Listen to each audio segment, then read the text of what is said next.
I'm turning knobs over here too. I'm ready. Can we get that sound effect? What is that from? That's like a telegraph or something. Yeah. It's like the 20s. I was pressing science buttons from the 60s. All the same noise, honestly. Oh, I've got a cure for cancer. Look at this ticker tape over here. It's got a... Welcome, everybody, to the pilot episode of the Roundtable Podcast. Strap in, we're on the... I just straight up recorded, man. We're good to go. This is what people want right here. My name is Baertaffy. I'm joined by Northernlion. Hello. Hi. That's a hello segue. MathasGames is above my Hello. head. And then Rockleesmile's over that way, this way. Hey there. There it is, that one. Who cares? I don't understand directions. For some godforsaken reason, people wanted more of this. So. Yeah, we read all the responses. People were asking for some more long-form content like this after we did that indie roundtable discussion at the end of 2014. So we all got together and cuddled and kissed a little bit. And then after we were done with that, we decided, hey, let's make a Turn on our face cams. yeah. Now with 100% more bearded faces. See, that's what Nick was saying before too. Is everybody's going to grade us based on the amount of facial hair? You should have kept the Japan beard. Honestly, you would have been dominant, man. I was getting grimy. Who is qualifying here as the least facial haired person? Is it me now? I guess Or it's is it Ryan? you. Yeah. You.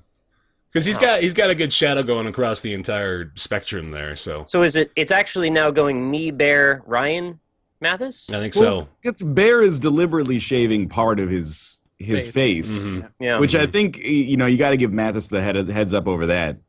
I was going to say, Mathis is deliberately not shaving anything.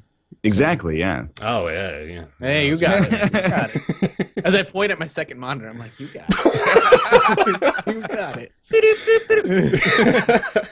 So the Roundtable Podcast is going to be a bi-weekly show that consists of us talking about, we're going to be primarily diving into in-depth discussions about the games that we've enjoyed playing, much like we did at the end of 2014.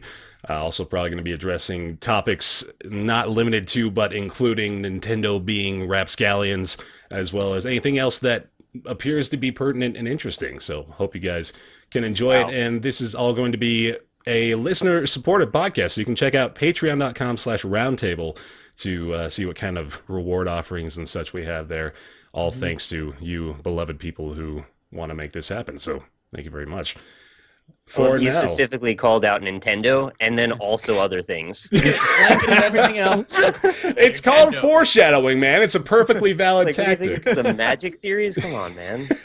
Yeah, they call that that's ear baiting.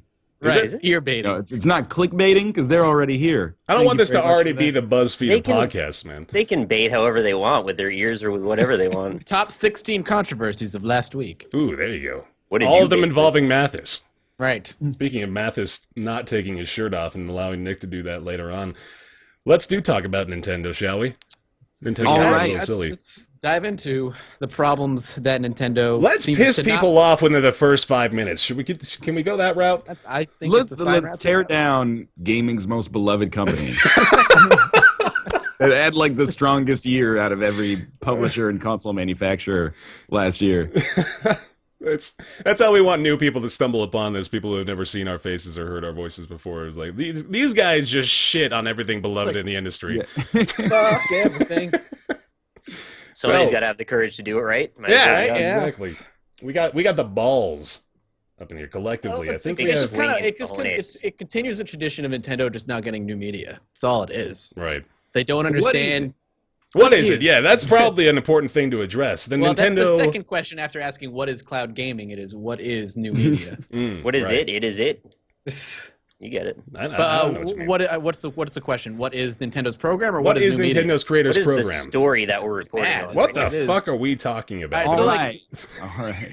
So the reason we're here and we're all circle jerking already is because of the announcement of the Nintendo Creator Program, which is basically like their new response to how they're going to deal with YouTube. Previously, if you're not unaware of the backstory for the past few years, they've been doing content ID matching, which was basically if they noticed that there was Nintendo content in your videos, they would say that basically they owned the rights to monetize the video and they would run ads before it, and then they would get paid based on the revenue from those ads as well. And a lot of people took issue with that, so they're like, well, okay, this might not be the right idea. So instead, they've basically started offering their own almost kind of network, which allows you to sign up for I think you get 60% of the ad revenue from the video if you're non-exclusive, and 70% if you exclusively make Nintendo stuff. Yep. And it has caused a fervor and an uproar and outlash. Lash Other out. synonyms for that word. Yeah. It's almost like an all or nothing deal with them, because if you're not an exclusively a Nintendo channel, you're going to be doing like occasional YouTube videos. They're going to be taking a huge chunk on top of what YouTube already takes and on top of if you are part of an MCN already takes, which can vary anywhere between like 40 to 10% depending. And if you're doing exclusively Nintendo content, you're kind of shoehorning yourself into only ever doing Nintendo things. And you're not going to want to give up the portion that they're going to be taking if you do other things. So you're not going to ever do Nintendo stuff. So you're either saying, okay, I'm 100% Nintendo. Nintendo is my MCN. They're going to take a share and I'll take the rest. Or fuck Nintendo, I'm just not going to do any Nintendo stuff ever. Right. I feel like that's kind of like the two options that are there for you. And that is an interesting way to put it into perspective, too, is it basically is Nintendo offering their services as a multi-channel network. And, you know, obviously it only applies to very particular circumstances. It would kind of be like if Notch and Mojang up and decided that they wanted to, for whatever reason, obviously Minecraft, the business of Minecraft would not really exist nearly as prominently were it not for YouTubers, and they recognize that, thankfully. But if they were to do something like this, there are channels that fall under that category of just, you know, Minecraft exclusive content. There are channels that devote themselves entirely to Nintendo. There's quite a few of them, surprisingly. Some big ones too, like Chugga Conroy is one that immediately comes to mind. Yeah, people like J-Wits is another one that I can think of. Is just over 1 million subscribers, pretty much exclusively Nintendo content. So there are people that this is kind of good for, but at the same time, it's giving them again, it's giving Nintendo, not necessarily literally, but in sense of speaking in the terms of ad revenue on YouTube, the lion's share of the profit. So it's really just kind of the RPM network of offerings that Nintendo could make here. I mean, they're extending an olive branch, but then at the end of the olive branch is, you know, like a burnt piece of cod. Yeah. And you just, or like they're reaching out and they just smack you with it. Yeah. Let's not forget too, there's a list of approved games, so it's not like you can just use anything. Yeah, they have ones that are not on there, so there's a little bit of censorship in that as well. Smash Bros isn't even on there, which was the one that I thought was the weirdest. Smash isn't on there, really? Weird. Yeah, Smash was not on there. Wow. At least when the initial press release came out. Which is like, that's what that community is helping to push that game so hard. Like, I was so not intending to get the new Smash Bros, but then I was like, you know what? This community is like really, it seems like something special to be a part of, and I've been watching videos and streams and stuff like that, and I'm just like, you sponsored Apex like a week ago. Exactly. And then, like, you're not... I hope that it's just an oversight and somebody was like, oh, forgot Smash Bros, of course, but I don't know. Biggest selling game probably of last year. We just forgot that. And then you could sit there and say, okay, well, this is kind of an interesting idea. Maybe they want to be like an MCN, but at the same time, too, what's the biggest issue is, or at least in my opinion, the biggest issue is they have to approve your video first. Yeah. And that can take up to 3 days before your video sees the light of day on YouTube, which can be the death of a video on YouTube easily. Yeah. And if you say something or do something where they don't like in the video, that's it. They can just say no, and that's it. Or you could put it up, and I think they'll just claim 100% of the revenue out of it if you decide to put it up anyway. So there is, in a sense, the opportunity for them, and I don't know if I trust them not to censor your videos if you say something that you don't like in their game. And that's a problem, period. Well, and there's no oversight, so they cannot describe why they took your video down or why they did what they did. And I think for the sake of reviewers, that's a huge problem. Like, you can't have a 3-day disadvantage and also have to answer to somebody and then pay them to put up a review of their game. Right. That's a huge problem. It's and Angry Joe had this issue where he did some Nintendo stuff, and they were just claimed like his video like in 17 different places. It was silly. It's a big problem, and I would not trust any big company to not abuse it to censor something that they don't like that you said. And I would step away from that personally. So I hate the fact that Nintendo has such an air of legitimacy too, that they can make it seem like this is a good idea, and some other company can see this and be like, "Wait a minute, they figured it out. We could be making so much more money." Well, I will say that, like, I do think that I'm not a lawyer, but from a legal perspective, I think that you could probably argue Nintendo has a right to do this. Sure. They do. And every company has a right to do it. Right. Like we are, as assuming we're not doing stuff that is like strictly covered under fair use with precedent, like reviews, it's a gray area.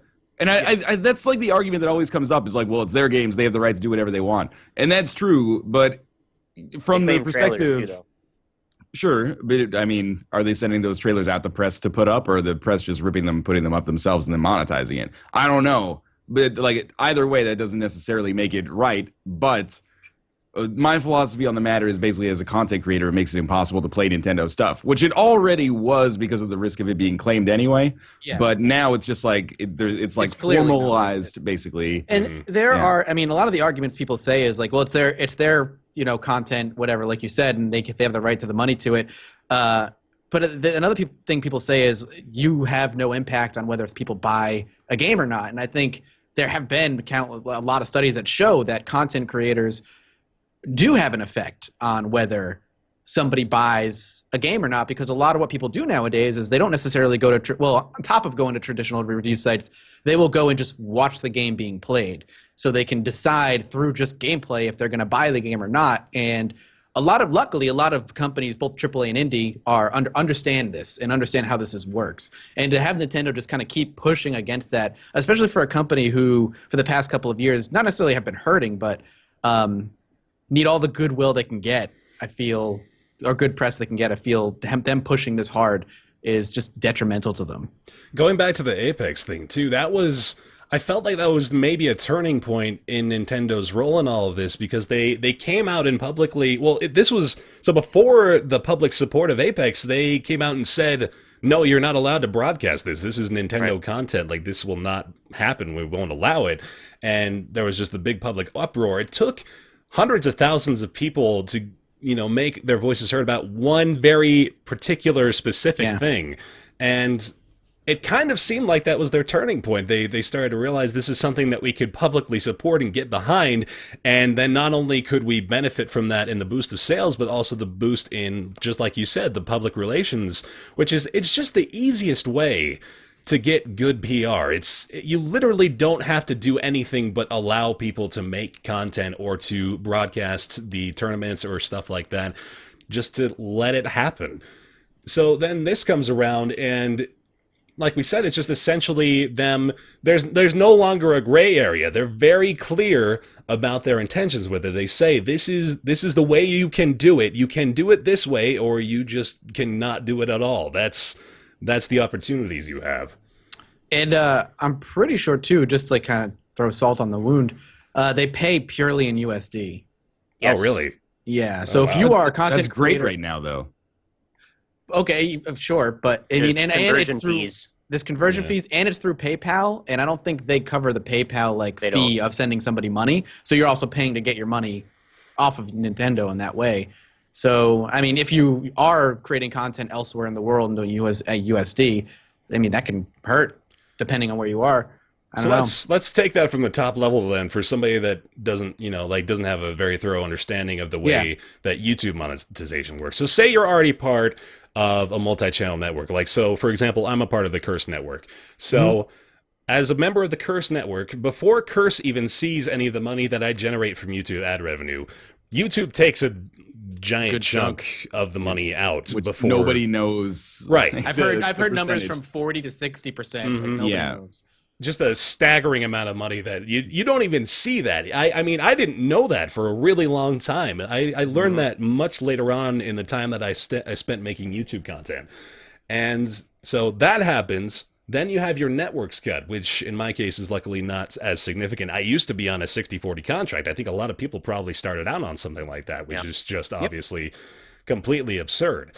And then after that, once you try to become a part of the Nintendo affiliate program, I'm going to guess that if you're already part of a multi-channel network, you're more than likely not creating Nintendo exclusive content. So if you want to make a video on something like Smash Brothers, you have to submit that as an individual video, which there again, Nintendo is taking 40% off of that. So you have So you can start with something like $10. YouTube will take 40% or maybe even up to 60% of that, but let's just, ballpark in the low amount and say, so you bring that down to $6. You can have an MCN that takes another 40% of that. And so you're bringing that down to about, quick math is $360. And then you have Nintendo taking another 40% of that. And you're down to, like 25% of the initial amount of money that you could have possibly generated. Brought over a long period of time, that's just basically unsustainable. That kills the people that want to make this content. It makes it impossible for them. Basically. It hurts, and I think it's been said a ton, it hurts mid to smaller YouTubers the most. Because people like us who have already made kind of a name, who do like a variety of games, except for Ryan who does Rebirth. Hey now. There are other roguelites. There are, but it does. It hurts those people the most because they're really struggling already, and that's just gonna cut their balls right off. Most people, like when I look at reaction to this, most people seem to be on the same page. Yeah. Not just because previously, when this news kind of started bubbling, and I remember talking about this with we were at dinner, and someone who was at dinner happened to work for Nintendo PR that I didn't know about, and this is at PAX Prime 2013, and I was like, yeah, why don't you guys like Let's Players? And they're like, well, I like Let's Players, but Nintendo doesn't like Let's Players. So this has been 2 years in the running, basically, and previously people were like, well, it's Nintendo's right, they can do whatever they want. Now people are like, okay, Nintendo doesn't get it. But there's still the occasional person that argues well, you're not adding that much value to the work yourself, why do you expect a profit? And honestly, that argument is just irrelevant because based on the terms that they've set out, very few people are going to continue to cover their stuff, I feel. Right. So people want to, it hurts the Nintendo fans the most. Exactly. Right? And Nintendo is the only company that even has a chance of getting away with this because they have so much goodwill built up. I mean, we're in such a wild west for this kind of industry right now where we have some publishers like the Space Engineers guys who are paying, a small cut of their sales to certain Let's Players for signing exclusivity deals for not exclusivity, but brand deals for a brief amount of time. And then on the other end, we have Nintendo, which has so much goodwill built up that it's saying we're going to take 30% of the revenue out of these videos instead. And sometimes the ads that run before those are even for other Nintendo products, which I find hilarious that they're running an ad for Smash Bros in front of a Mario Kart video and then getting paid for the Smash Bros ad right. that they paid for themselves to run. But anyway, genius from a business perspective when you look at it like that. They're killing it. It's free advertising. Yeah, you don't have to pay anything. If I think it was Jim Sterling who said if EA did this, people would be freaking out of control. And I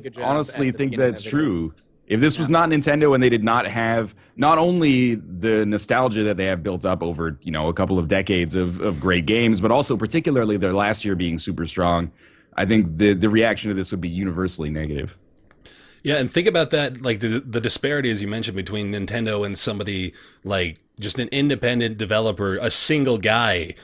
Obviously, if that happened to him, not only would they just suffer a bomb of negative PR, they'd probably just be completely run under the water. They'd be gone. They would be absolutely insignificant. I mean, Nick, you can probably vouch for this the most out of any of us, being the Indie Impressions guy. Think about somebody like the developer for, Soda Drinker Pro, somebody like that trying to say, you need to pay me 30% of the money that you generate from any videos you make about this game, Yeah, it just kills any goodwill immediately, and I think it's unfortunate that they don't get that. I mean, there was even a story, I don't know, maybe it was a year ago, that I remember someone saying that someone who worked on Smash Brothers said that they were going to take out the story of Smash Brothers because they were worried YouTubers were going to ruin it. Yeah, the story. That's an irrational fear. Yeah. You think people care about the story of Smash Brothers that much that we're going to ruin your game over it? Yeah. Come on. Ridiculous. Imagine if someone like Banished, who the guy who did Banished did that. I mean, the reason I think his game was so successful is because YouTubers. And if he had done the other way around, he would probably be irrelevant, He's but, the same shit Nintendo with doesn't need us, right? Yeah. Nintendo doesn't need us at all.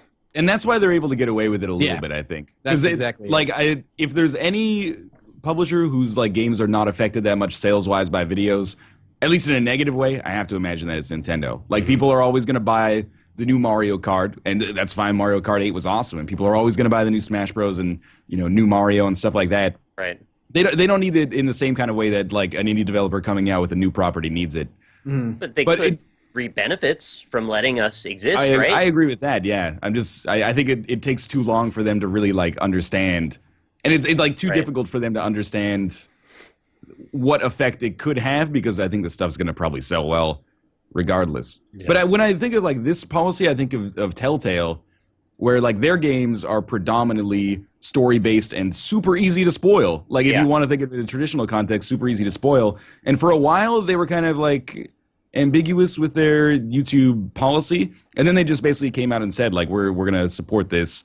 As far as I know, anyway, I haven't heard of anything being content ID match recently. No, I did the Game of Thrones, and I had no issue. And it's been a huge success for them. Well, yeah, but that can happen with anything, unfortunately. That's true. Yeah, that's the HBO TV show stuff. Like, if Telltale's not worried about this, and their games are basically, apart from the choices that you can make, pretty much as scripted as it comes, I find it pretty backwards that, you know, a company like Nintendo, especially with a game like Smash Bros, can be like, well, we think that this will actually take away from the experience. But, I mean, it is their right, but it's our right to also say that's silly, and I plan to continue to not cover Nintendo stuff, which is a real shame, because a lot of that stuff would be awesome to play on the channel or on streams or stuff like that. Yeah. Did Kate do Bayonetta 2 on her channel? Yeah, she did. And did that get slapped around at all? I think it was fine, but we did like a Smash Bros stream when it came out, and the music did get caught, because all that music is, you know, in the database, obviously. And then, you know, you can do the thing where it like YouTube automatically takes the music out, but it like warps the voices and makes them all like ghostly and stuff sometimes. Yep. I've had good luck with it, actually. It's actually saved a few of my videos. That's good. Sometimes it happens. But the whole idea is that Nintendo doesn't really need to care about the negative backlash about this. It's like going back to that idea of they can sit in meetings and determine that this is probably the most profitable course of action for them, and that is almost the only thing that matters anymore from their perspective. It's just like you said, they've established themselves in such just a dominant corner of the market that they just don't have to give a fuck at all. Well, it's a control thing, too. They don't want to let people have any other narrative than the narrative they want to put forward about their IPs. Mm-hmm. And that's, I think, kind of sad, because there's so many other fun things you could do. Hi, Kate! Hi, Kate! She can't hear you. No. Bye, Kate! Can she see me waving? Oh, God. I think she's just letting the cat out. Oh. There we go. But I mean, I think we all understand, and like you said, I think the majority of people have the kind of the same attitude to it right now, and we'll see what happens. We'll see how many people just ditch Nintendo content altogether and what their response will be, and it's really just a waiting game at this point. Mm-hmm. My final takeaway is honestly that I actually support the right for Nintendo to do whatever the hell they want, and I'm not trying to say like they can't do this. There's and this is going to come across as like a veiled threat, but I don't mean it that way. But it's way too easy to make the decision to not play a game, because there's just so much shit that comes out on a regular basis that it's very easy to say like, well, you know, even if this game is great, it's very easy to not play it because you're making it harder on me to play it. Well, that's just a great thing about being a content creator. We can say no Nintendo games. We have 10,000 other games that are clamoring for us to do it. So we have that luxury. There's no threat involved there. It's just you support them to do whatever they want to do, as long as they support our right to do whatever we want to do. And we seek the course that's the least resistance for us, and they'll do the same for themselves. Pretty much. That's all. What I mean by it is it's not even like I disagree with you and I'm going to like not support your policy. It's more like it's too much shit to deal with. Exactly. Like you're making it a hassle, so it's hard to deal with. Like if I can avoid that red tape, I will. And you know, it's unfortunate that there are there are channels though that are going to be, you know, like essentially destroyed as a result of this. Yeah. And it just kind of boils down to, well, I mean, just you can't do that then. If this is the way they want to take it, they made it very clear it's either this or nothing, then just, you know, kind of try something else. If somebody is going to play exclusively your games, at least give them like a 90-10 split or something like that, right? Like, no, they need them to kiss the ring. That's what it's about. 70-30 is kind of a shit deal to only cover products from that specific publisher. Yeah. And I think you'd have to be such a Nintendo fan that you're actually like blind to that. You would have to be fervent. Like that's just crazy. Well, we touched on that. The MCN though, that could help a little bit, right? One less split to go around. Still though, like I'm on the Nintendo MCN. What's the perk that I get? I get an extra 10% than if I wasn't exclusive. Right. It's not worth it. We touched on it. I mean, there are a few people like that, but again, yeah, it's not worthwhile. Just don't do it. Just don't cover exclusively Just say Nintendo no. content, please. Yes. Just say no. Just If you say want to no cover the- Nintendo stuff, though, do what you want to do.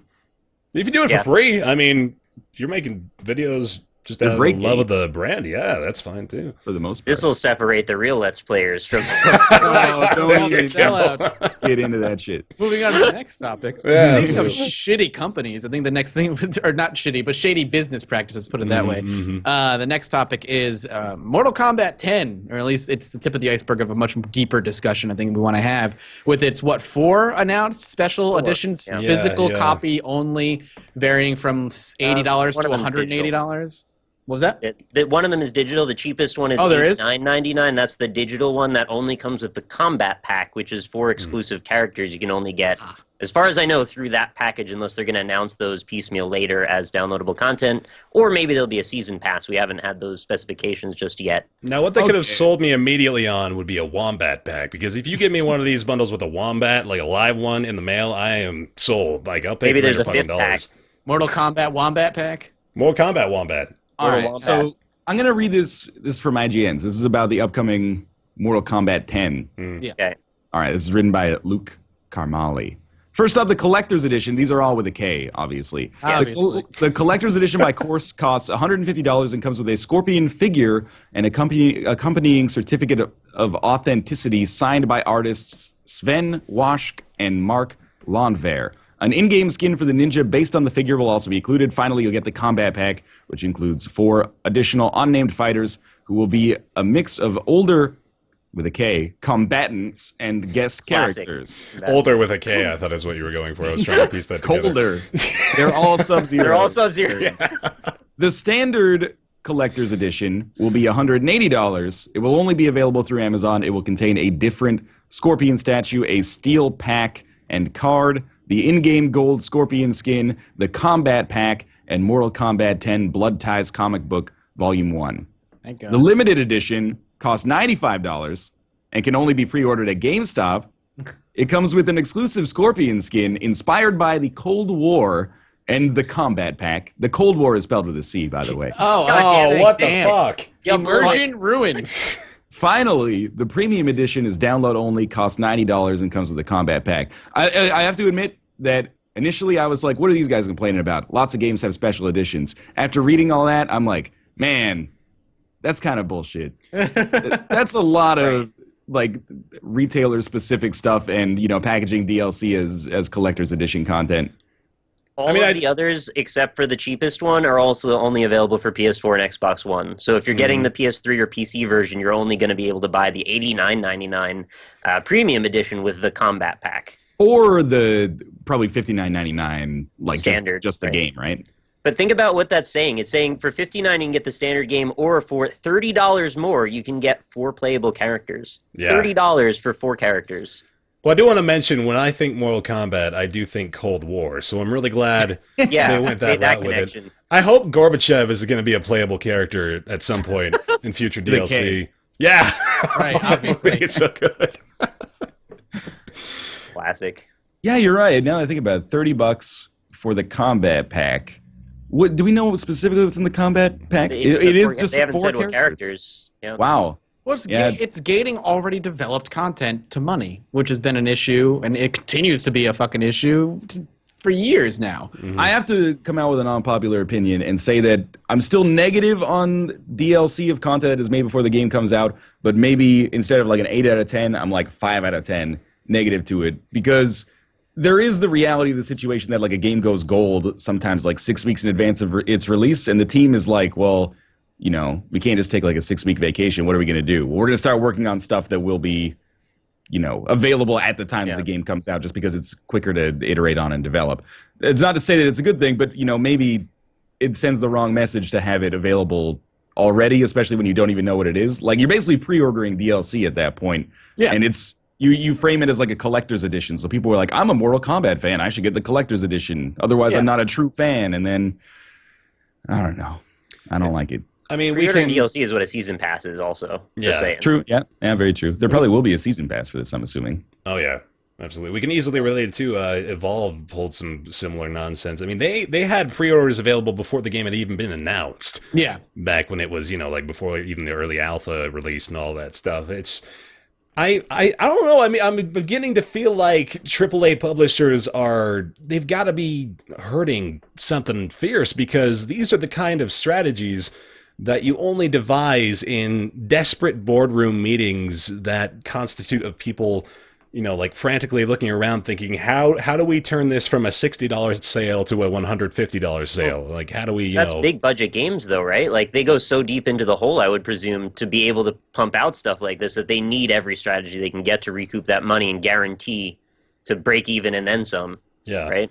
But am I wrong in thinking, I mean, this has got to be a sign of this. I mean, it's happening across the board, from anyone from EA to even, is this 2K, or this is Warner Brothers? Warner Brothers. So yeah, I mean, It's another ball of wax altogether, honestly. Yeah.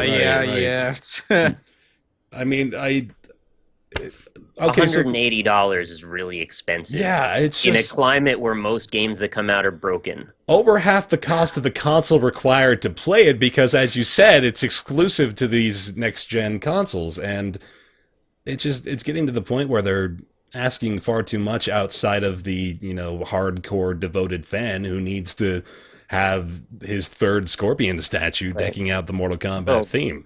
And the counter is, of course, these things are all optional. You don't need them. You could just buy the game. My real gripe is just when it comes to extra characters, actual playable content, things like that. I hate having that stuff gated away, or having to pay more than that, normal amount for what is basically going to be the standard version when they release the ultimate version later, with all that stuff rolled in for cheaper anyway. Yeah, look, you want to be a super diehard fan and buy the pack that has the statue and all the physical goodies that come along with it to deck out your nerd office. That's fine, whatever. Yeah, I'm with you, and Nerd that's office. Nerd office is good, man. It's the Says the dude with the fucking amiibo rack behind him, right? But that's my argument. That's what I'm saying. Like, if that's what you want to do, that's fine. I'm with you in that it's when you start gating off playable in-game content, whether it be characters, whether it be a mission, whether it be this or that. That's when it becomes freaking sketchy, because whether they're working on it the 6 weeks before it goes live or not, and if you're going to launch it with the game, then you should get it with the game's $60 price tag. If you want to hold off and maybe wait a month and then release it as DLC, I guess that's better than saying, all right, it's with the game, but you can't get it unless you pay us this extra for X, Y, and Z. That's what I have a problem with. There was also the same kind of junk that went on with the last Mortal Kombat, where they would basically set up all of these various retailers to have exclusive skins. And I had to do my best to try, because I actually wanted to get these skins. I cared for some reason. So I had to try and pre-order it at Best Buy, and then pre-order at GameStop, and pre-order it on Amazon. I don't remember what all the retailers were, but I think there were 3 of them. And you could actually cancel them, I think, somehow still get the codes as long as you did it in the right time frame. But it was just ridiculous. 5-second window that you have to act in. You have right to before figure launch. out this whole game plan to come up with to get this full version of a game. It's ridiculous. That I feel like is also another problem, where it's this other issue of these gaming stores trying to remain relevant in an age where digital is becoming more and more the way to go. And the way they're doing that is by having these special skins and missions and other shit gated off so they can make money somehow. GameStop has, I think, pretty publicly been trying to remain relevant through this digital age by doing more digital things. And that's just another symptom of just like the world we live in now. Brick and mortar is, it's dying off, and rightfully so, because Jim Sterling brought up this point quite a bit in his discussion on the topic, but he mentioned the fact that convenience is ultimately what people seek in just about every purchase they make. If you tell somebody you can instantly download this product, without moving, that's so much more of a sell than if you come here and buy it, we'll give you 4 extra skins and we'll lick your ball sack. Like that.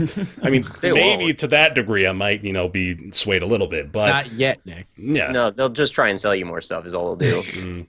Been there. Well, if it were Nintendo, they would try to sell you the privilege to lick your own balls. They would try to convince you to sell things on their behalf. I got 2 things to say. I mostly agree, I think, actually. But the thing that bothers me the most is kind of like releasing multiple collector's editions, like if you're going to come out with one collector's edition, comes with like a statue or a figurine of some sort, like an art book, you know, if that's going to come out and it's going to be $150, that's cool. You know, if you're into that sort of stuff. I actually don't think that the publishers probably end up making that much money on collector's editions, given that they're probably a low fraction of sales. And I don't know how expensive it actually is to make those like resin figures, but it's more expensive than making a CD anyway, if you ignore the development costs. But I think it's shitty to release like 3 different collector's editions, so that if you're like a person that's really into Mortal Kombat, you're either going to feel like you have to spend like $400 to get all of the editions to be a true collector, or I don't know, you're not going to ever have the complete package. Although I guess like the only difference is the figurines. Like everything else is coming with exclusive. There are retailer exclusive skins. I don't know. As a collector, I think I would be like, if they all included figure, that would be cool. But if I was a collector, I'd be like, I want to get all 3 of those Scorpion. I want the Cold War Scorpion. I want the Scorpion that's in the game, and I want that weird Scorpion where he's in like the crouching position. But anyway, don't be weird about it. Weird Scorpion crouching dragon. Crouching position. He is. I'm looking at the picture. He's in a crouching position, and the thing's like It's over supposed to be gold. He's this gold? one. The middle one is gold. I think that's the one that's in the game. That's $150 one. That's the complete Conquest Collector's Edition. Probably, actually, that's an unfortunate amount of Ks for them to use it in an acronym. That is a very right. Yeah, amount. they're almost approaching that you know, Telltale Triple K that we all associate with Mortal Kombat. I think You go one more or one less. You don't land on. I was like, when did Telltale make a white supremacist adventure game? I didn't know. That's where I was going initially. I'm like, Telltale, when did that happen? Triple A, more like Triple K. Am I right? Boom! You mentioned Evolve, and as long as we're like, I don't know, bringing up like 2-week-old Jimquisition topics, the Evolve thing happened while I was It's our first episode, man. Yeah, we're just ripping off other people. That's the whole premise here. It happened while I was in Japan. Well, like it's been brewing for a while. But every time I see like another not bad news, but a piece of news from Evolve that's reacted to badly, I just want to bury my head in my hands because I love that game in its current state so much. It's so much fun to play. And it already had a marketing problem because you're trying to, you know, you're telling people like, this is awesome. This game is like really fun. And they're like, well, yeah, but we don't want it to be like Titanfall where I buy it and then none of my friends buy it and nobody's playing it like 2 weeks after release. I think like already I was like, this game doesn't have a whole lot of consumer confidence going into it. A lot of people are going to find a good excuse not to buy it. And then all of a sudden, giving them 17 different ones. They were getting a lot of excuses not to buy it based on, you know, the price of DLC and the fact that Xbox One pre-order players are going to be able to skip all the grinding. It's making it so easy for people not to buy it. And I don't even know, because what I've played of it so far, I have played like 20 hours probably. Yeah. I really like, but even I'm like, and I'm the guy who's like the least kind of like worried about stuff like that. I'm like, maybe you shouldn't get it. Yeah. Honestly, not just to send a message, but because that stuff feels kind of grimy. And it would be really unfortunate if a great game had to, at least the beta version is great, if a great game had to suffer to kind of get that point across. But it kind of feels like, you know, you're going too far. You got like an interesting thing here, but it's gone too far. Why do you skip all the grinding? Isn't the grinding the actual game? That was the thing that people were like, well, they're sending the message that like actually getting experience is not fun at all. So You're implicitly saying that we don't have any confidence in our product. We don't want you to play it. Just skip to the end. What? Well, yeah, like basically like you just start fully leveled up, which doesn't give you a huge advantage, but it does send the message that it's like the moment-to-moment gameplay is not going to be fun. Really, it's about like the rewards that you get, which I think there's been a lot of missteps in the actual, like not necessarily the marketing as a whole, but that specific kind of like pre-order incentive and DLC announcements and stuff like that. And it's a shame because it is becoming kind of the poster child for next-gen kind of bullshit. Yeah. Yeah. Oh, yeah. Well, AAA in and of itself is just becoming such a hard sell, especially over the course of the last 2 or 3 years. I mean, just getting people to pay $60 for the game itself is much more difficult now that we have. It boils down to the convenience argument again, but there's so many, honestly, much better titles that are offering so much more value for so much less.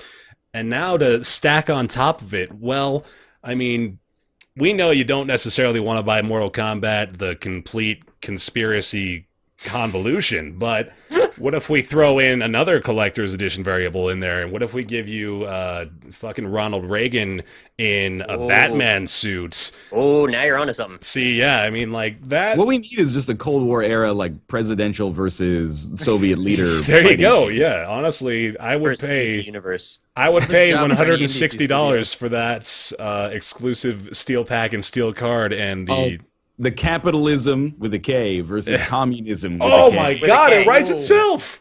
Yeah. That's so good. Sold. You should be designing games, Northernlion. Right? Why are you making What the fuck are you doing on this podcast? I'm sorry. Bigger fish to fry. Did anybody buy the Halo Master Chief Collection? Hey, Bear, I did. how do you feel about the fact that it's February and that doesn't work? God. Are you All happy right, man. about that, or what do you think? I made an entire video. Like I was so upset to the point that I made a 12-minute long, nearly almost rant about because I'm a big Halo fan too. Like I loved the games. I played them. That was like my life when I was me too. 17 years old. I would come home. I would buy a 2-liter Dr. Pepper on my way Mountain home Dew. from school. Sorry, you mean Mountain Dew. Sorry, yeah, And Doritos. sponsored Doritos. by. Yeah, there it is. Straight up, dude, I nearly was that exact stereotype, man. Except just replace Mountain Dew and Doritos with Dr. Pepper and Twizzlers pull and Take a sip peel, of and my that's Coke. that was my fucking life, man. And I would come home and I would just pour hours into it. The night before the ACT, I was playing Halo 2 multiplayer matchmaking. It was like 11 o'clock at night, and so just like match after match, I kept thinking like, okay, just one more. I'll go to bed because I got 8 hours. And then it came to be like 12:30 at night, and I said, well, all right, this is starting to get unreasonable, but just one more game. Yeah. Then 2:30 rolls around, and I just said, fuck it, I'm just... so I stay stayed up? up all night Oh, playing my God. Halo 2 before the ACT. And that And- explains why you're on the podcast now. Yeah, there you go. That was like my entire path through life. I actually got a 31 on it afterward, but... That whole the Halo thing not working leads into, it's kind of a tangent in a way, but leads into the whole developers selling you unfinished products argument, which has been more and more relevant with early access and now AAA developers dipping their hands into that market of selling these promises with very little content to show. And Halo kind of dips into that because it wasn't working. Yeah. It wasn't a Except working those product. games were already done. That's the thing. All Quote, those unquote games done. came out and came and went, you and now consider we're Halo- selling them again. Would you? Oh, I mean, yeah, and they're broken somehow. Yeah. That's what I mean. But They worked and now they don't work. Well, okay, so to be fair, it's a pretty big undertaking to bring 4 older but titles they're up the to... ones that chose to do it. Right, that's, I mean, you I can don't say forgive them at all. It's a big undertaking all you want, but the minute it's on the shelves and they're charging you money for a quote-unquote finished product, it's in their hands. No, Their fault. I mean, I'm the last person to play devil's advocate for it. I returned the game. I got a refund digitally, which honestly, I'm not even really sure how I pulled it off. I Oh, congrats. I threw a hissy fit on Microsoft live chat support, and like I did the text equivalent of rolling around on the floor and beating my hands on the carpet. Like, mommy, I want my money back. But oh god, that was just that is another prime example of just I mean the thing about it too is think about back in the day when games were launched and that was it. There wasn't any kind of content patch, any kind of like updates later on. Day one update, like bring that back. It really puts the pressure on them to release it in a working form, right? Mm-hmm. Yeah. So now we don't have to worry about that. It's almost, I mean, early access on Steam. I don't want to get into an entire discussion about that, but that just kind of sets the precedent of we can continue to work on it. And some companies actually utilize that effectively. Like it's kind of a good premise for them because it allows user content and input on certain mechanics, and it's just kind of almost a collaborative effort at that point. But again, it's just kind of the hard sell of AAA of we essentially know what we're getting into at this point. We know that we're buying into an unfinished product with content already barred off, and it's very, very difficult to try to, take the bait on that anymore these days.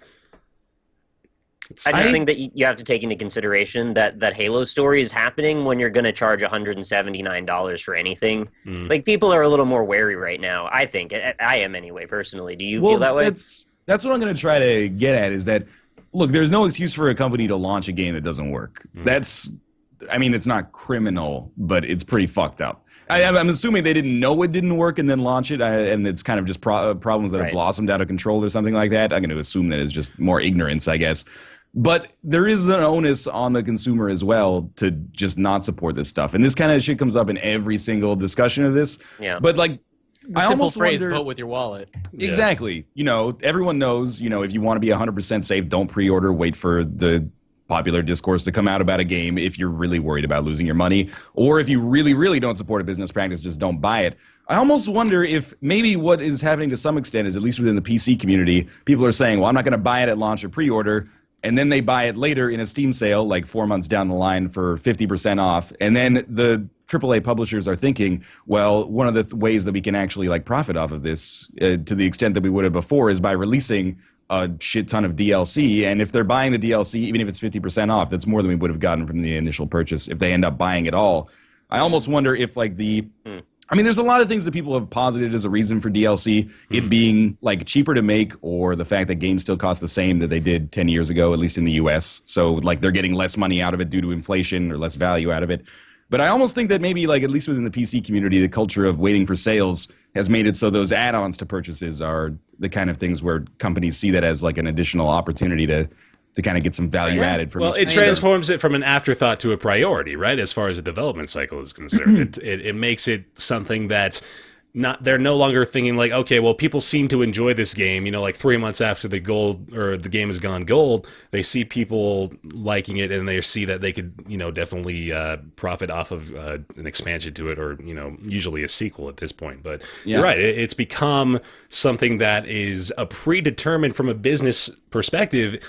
They're expecting this sort of behavior. So, I mean, they're obviously still trying to push the idea of the pre-order on people, and there's just kind of the disparity there as well of people pushing back against that. But obviously, it's profitable to the point where they really just want to keep pressing this model on people. But then, like you said, they recognize both sides of this coin. They see we're probably not going to get that many people on the pre-order bus, but we definitely can get people once they, you know, see a good product to, you know, buy into it further.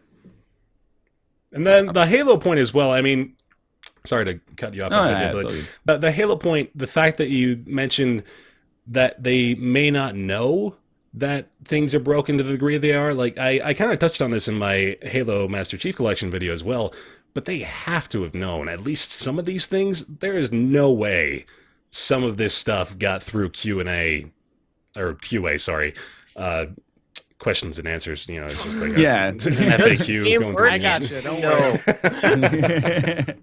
No, I mean, to the degree that some of this stuff was absolutely, it didn't work. It has to have been noticed, and I guess it's just gotten to the point where that's acceptable. Patch it when it gets out. Yeah, exactly. Patch it when it goes out. Yeah. There was a phrase for it. I forget what it was. It was brought up a little while ago, but there's like an industry term, which is I forget the actual phrase, but it boils down to the idea of known issue but not worth fixing.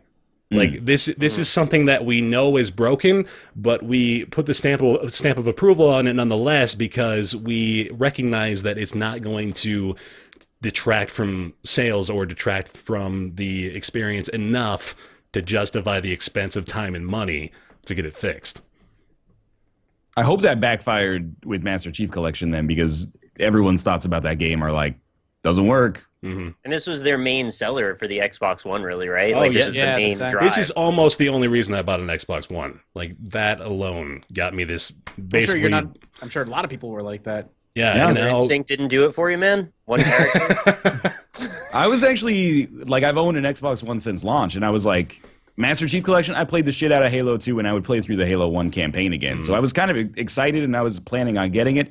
And then, again, it's kind of like the Nintendo thing, where it's very easy just to not buy things. Right. So if a game comes out, and, you know, I look on Twitter, and people are like, shit doesn't work. And then it's like the next day, and it's like, right, shit still doesn't work. And then it's like 2 months later, and they're like...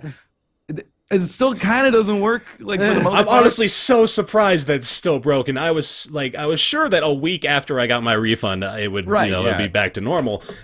But God, it's literally inexplicable. I cannot believe it's right. The story that I had heard was that they were about to release the patch that finally makes multiplayer matchmaking work, but it was delayed again. Mm-hmm.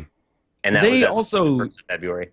You know, I'm sure that this was planned months in advance, but it sends kind of the wrong message that like the Halo 5 beta was going on at the same time that Master Chief Collection didn't work, and you're like, well. Right. But that apparently, Yeah, that Halo works 5 exactly. beta That's what's worked. hilarious is that that's perfectly functional and fun. Like it's a good time. It's people They have are. they have one man working on the Halo Chief Master Chief Collection, and their whole team on Halo 5. He's like, They're trying to make cross-play multiplayer work between like 3 different games or something, right? Isn't that essentially why it's a problem?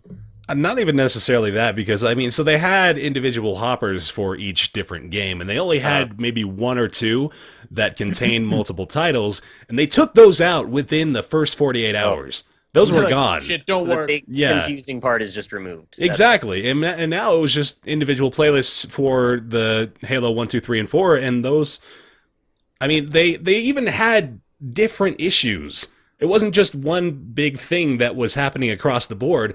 Halo 1 had huge latency problems and was basically unplayable. Halo 2 hopper was, well, you could get into the Halo 2 games, and if you were the quote unquote host, they were supposedly using server side hosting for the most part, but if you were determined the host in the game, you could get into the menu and boot people out from matchmaking games live. Good. It was miraculous. Oh, just come on. All sorts of stuff like that. It was just absolutely absurd. How does that get past? Exactly. There's Like things that just there's little thing. no way they're Like, couldn't have nobody found that. would be a big enough of a jerk to do that on Xbox Live. I mean, the Halo communities. Exactly, the of all utmost people to trust like gentlemen that. and ladies. Everybody's Paragon here of for a respect. fair game. Right, and nobody wants to cheat. And to speak to the audience, you guys, I know a lot of people probably do have it work fine, but the thing is, like, it should just work for everybody. Yeah. So Oh, that's awesome. if it I worked, didn't know then about the good for you, second one. though. Man, I wish I was playing it to be like, this guy's too good. Kick him. Get a noob in here. I just kick everybody, man. Right. And then just Yeah. to walk around for 14 minutes. Get that Be the free king of your experience, match. yo. Yeah, exactly. Oh, God. Get up to level 5, get a brand new Cold War based skin. That's what we're going for. Right. Master Chief with a K. Right. Master Keith. Mathas knows Yeah, about there you that. go, Master Keith. Anyway, well, I think we've ranted enough about that. Probably. This So is like all negative news. I know. we got some I good kind stuff of feel coming up bad now. about it. Negative Nancy's, though. We do. Video Yeah. games are pretty good for the most part. We're going to talk about a game that we love now. So now that we've gone through about an hour's worth of us shitting on everything, let's talk about a game that I think we all had a really good time with in the form of the one that actually is coming out on Steam this week in early access, is Darkest Dungeon. That- And- Yeah. Today, the day of this recording, so a few days ago by the time they're watching. I was trying to, instill the mystery illusion behind broken. that. Oh, god illusion damn it. ruined. All right. It's the #1 seller on Steam right now. It actually. is, yeah. Which It's is well miraculous. deserved, in my opinion. I've only That's had awesome. Beating Daisy. Yeah. It is, yeah. It's beating well, H1Z1. It's Holy also beating crap. Dying Light. It's beating a bunch of zombie games. Just- told me it's just fucking. Mathas told me There's zombies Stranded in Deep this, too. doesn't have zombies, but It doesn't has, have zombies. It's got has- skeletons. It has Yes. sharks that's basically zombies. It doesn't have skeletons. Don't lie to me. Oh, Sharks sorry. and I thought you were zombies talking can about be the Darkest same. Dungeon, I love Darkest Dungeon so far. Mhm. It's really good. It's really polished. There's a lot of content, and it's probably one of the best early access games I've played in a very long time. It's one of the very few Kickstarted games as well that I've seen, more or less deliver on all the promises it tried to make. It's Yeah. kind of hit the nail on the head for everything that it tried to sell people But look, on there's, back in there's the March. Dead Linger. They've done it so far. Yeah, there you go. We're in the positive portion of the roundtable, Mathas. Sorry. That's strike one. I'm gonna throw like a little smiley face up there above the Roundtable logo so that people know, like, okay, this is the part where they shift into a happy discussion, but then Mathas fucking shits all over it. Gets 3 strikes, then we get the dude with the hook to pull him off. Darkest Dungeon is great. No, it is fucking. It's excellent. It's hard. It's really hard. But there's very little I can complain about. I think it is, like you said, it's delivered on all of its promises thus far. It's pretty awesome. Now, what I want to really talk about is, Nick, why haven't you played Darkest Dungeon? Get I don't know, get man. out of here. I didn't get into it immediately. Everybody seemed to be on this train of it that I didn't seem to be aware of when it was happening, and then I just kind of missed my opportunity, and now everybody's got their series running strong. You But it always looks got to be fun. waiting at the hype still train play station, it. man. Yeah, you should still play it. It's Wait, what about what I just said meant that I was never going to play it? I never said that. All right. So, just because Mathas is doing a series and Bear's doing a series and other people are doing a series, that I doesn't just mean you missed. I can't missed play the it. gravy train. It's too late now. not this game. No way. It really This it guy, reminds this guy, me of okay. basically like Rogue Legacy. I don't know what you're pointing at because we're all at different orientations here. But There's a pretty static overlay for everybody. oh, I guess maybe on your side. I'm just looking at the Skype window. But it reminds me of like Rogue Legacy, but XCOM-y. And then with like the turn-based RPG or strategy mechanic laid over top. So like the individual dungeon-based stuff is fun. It's not necessarily as it is Oh very yeah. stressful. It's not They have a stress necessarily mechanic. as like strategically deep as XCOM. There's less to do with positioning. I mean, there's actually probably more abilities for the most part. I'm not trying to say it's simplistic, but it's a little bit more minimalistic than XCOM is, but it's still got that element. And then the base building in town is a lot better. Well, not better, but a lot more involved than Rogue Legacy. Oh yeah, Like by a lot. lots of different things to upgrade to different levels, and particularly the way that you manage your party is actually super important and like a little bit more stressful than actually being in the dungeon itself. It I think is. when you start to run out of money. Especially when you have, as I say, especially if you have a mission that doesn't pay out as well as you were hoping to. Like you didn't find that much treasure, and you go home, you're like, all right, I've got enough money to send one of my party to go de-stress. Yeah. The rest are fucked. And Yeah. that's And what my really- B team can come back with a little bit extra cash. Or at least like come back. But I mean, Yeah, Right.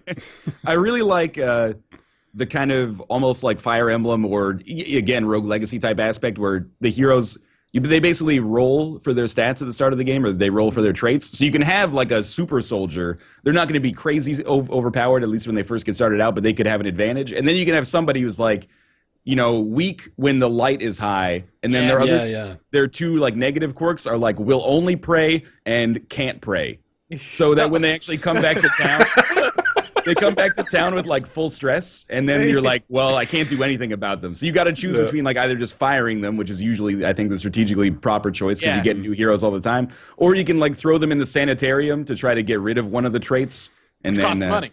Yeah. exactly. So you're putting like way more investment in them to start. So I like it. The developer was like, yeah, not everybody's cut out to be a hero. So Yeah. you can actually get like really shitty heroes right off the bat, which is completely imbalanced, but that makes it more fun. You That's can the fun start part. off with two heroes, like right out of the tutorial. You have the first two guys, which are by default, you're just your standard Crusader and Highwayman. Then you can get two just absolutely awful, like a Witch Doctor and a Vestal that just shit all for anything in the first dungeon, and then you just die and you're fucked And from the that other thing point that's kind forward. of out of your control too is you could have some unlucky crits happen to you, and when you get crit, outside of getting a good chunk of damage done to your characters, everybody in the party suffers stress, and it's a ridiculous amount of stress, like usually 10 or above.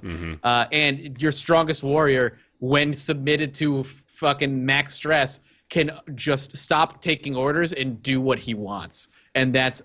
Especially one when he takes masochistic and he just refuses to be healed. You're like, well, you're fucked. And But you're the like my reverse is best true guy. too, though, right? Like if you do crits on them, then you lose all, or you get Not better. You nearly as relieve a much. little bit of Not as stress, much. but not as It's much. only it's like 5, and as I've had it where not everybody gains positive back. I It's think only it been, like, a might couple. depend on like party position. It might like be Oh. and who gets the attack or whatever. I think when you crit, there's a decent chance to have everybody get some like stress taken out. And when you do a kill shot, it's you or like you plus the people you're adjacent to, or like the It's killer still plus they're adjacent. It's still not as much. No, it's much lower. It's super low. The whole stress mechanic, I feel like that's an element that's it's probably been done before in different ways, but the way it works with this game, I just love it so much. Not just on the mechanic standpoint, but kind of with the lore of the game as well. And it's like you said, Ryan, the developer said that not everyone's cut out to be a hero, really. You're going to come across some people that are just they just have shitty attitudes, they're abusive, they're paranoid, stuff like that. And that comes out when the stress starts to pile over a little bit. Just the way that works so well with so many different elements of the game. It balances itself out not only in the combat, where of course you have to be mindful of your stress piling up on your characters as you're going through the dungeons, but also getting back into town, you really have to balance the stress of, like a roster full of 11 people, and you have to decide who you want to commit to trying to put into a better position, or what kind of builds you can create based around a roster of 4 people that won't fuck you over once you get into the dungeon and one of them starts deciding to shit on everybody else about how incapable they are or how incapable they are of even smacking a skeleton across the mouth. So I think it's a pretty fantastic job overall of making that work in so many different levels through the course of the game. It's just it follows a trend of these games going for this emergent story type of gameplay where everybody who plays it's going to have a very different story of what happened to their heroes, and I love that. Which makes it great for videos. Yeah. It's true.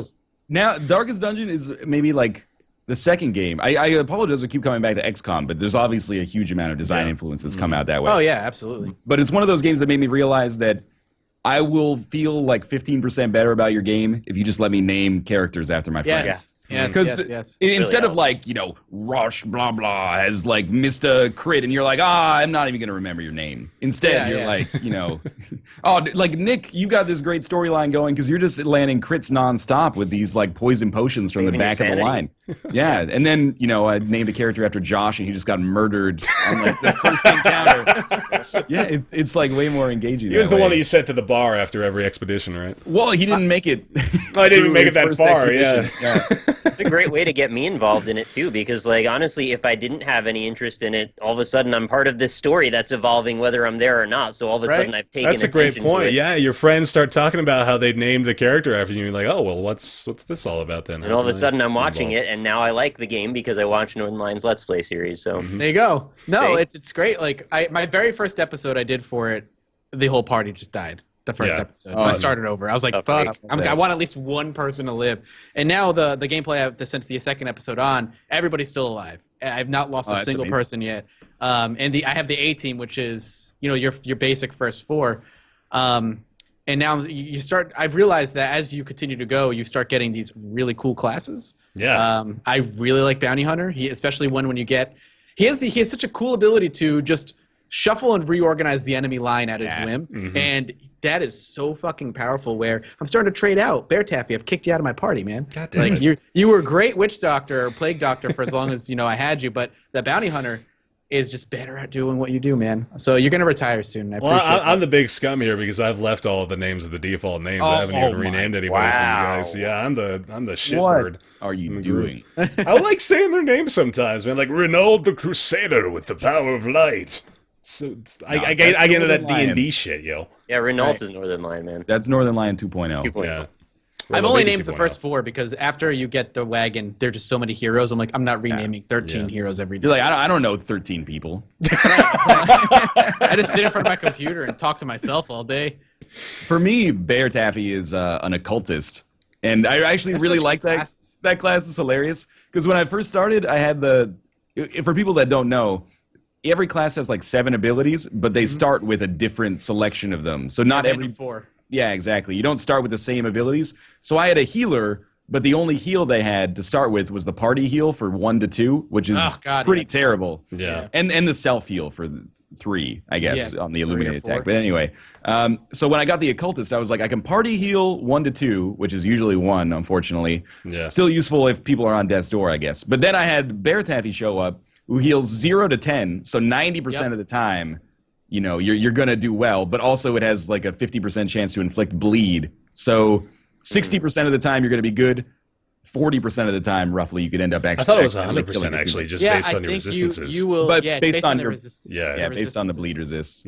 Yeah, I've numerous times with my occultist healed somebody and caused them to bleed. It's like you healed 10 or 9, but now you're bleeding. So hang tight. Just the balance of power there. I really like the synergy that a lot of the classes provide with one another too. Like I remember I was streaming it the other day and I tried out this combination of the Jester, who in his own right is just kind of insane, and then I had the Grave Digger as well. And those two are ones that kind of thrive on moving around your formation and making different plays based on where they are. So it was just, it almost made for a completely different experience crawling through dungeons. Like you've got your classic build, right? If you got something like Crusader, Hellion, Witch Doctor, Vestal or something like that. And then so you just got like your very established RPG party roles of, healer, tank, DPS, and whatever status ailments or whatever you want to call it. And it made it so much different.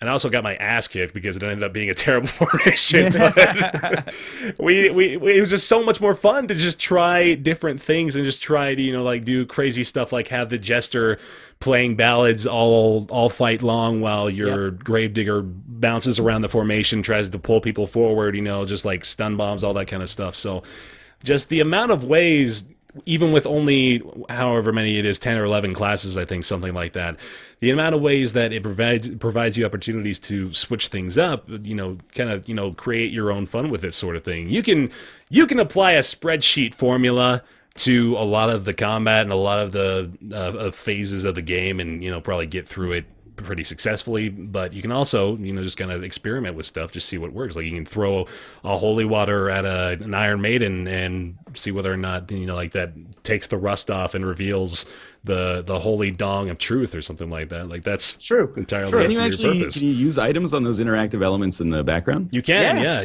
didn't It realize that does for a different while. things. It does, like one of the ones I did was if you come across an alchemist table and you put a torch in the middle of the alchemist table, it will max out your light if it's low. Mm-hmm. So you I didn't know that. Torch. Wow. And try different things. You try different items on different things, and it'll give you different effects or bonuses or whatever. It's kind of this cool thing to try out. I like it a lot. I like. Since you can dig with the shovel through that pile. So Yeah, Right, it's yeah, kind of an exactly. extension of that. Mm-hmm. It's It has- yeah, go ahead. No, please go. All right. It has kind of one of those quintessential like roguelite things too, where the reason it's so able to be successful is not just that it's fun. Like each of the systems are fun, like dungeon crawling's fun, upgrading the haven is fun. But when you fail, you're motivated for the most part to do better. Either you get a shitty roll or something like that, or you're like, my strategy sucks, but I want to like start over. I've started like 5 or 6 different save files to be like, okay, this was like suboptimal. Let's try it again this way. And like this, especially if you get like, I feel like you can get fucked in the tutorial. Like it's a game that just doesn't give a shit. It's like they could crit you twice in the tutorial, and I died in the tutorial. I've died the first time in I the played tutorial. through it. Yeah, I Then lost my crusader in the opening. it's not even like it's not even based on skill. It's just based on a dice roll. Yeah. because that basically. big guy was like crit, bleed. I'm like, I'm dead. Nothing I can Or do. like if you, the worst was like on a second mission, the first mission with like 4 party members. They have those fusiliers that do blanket fire. Yeah. and then oh my god. 2 of them in a row.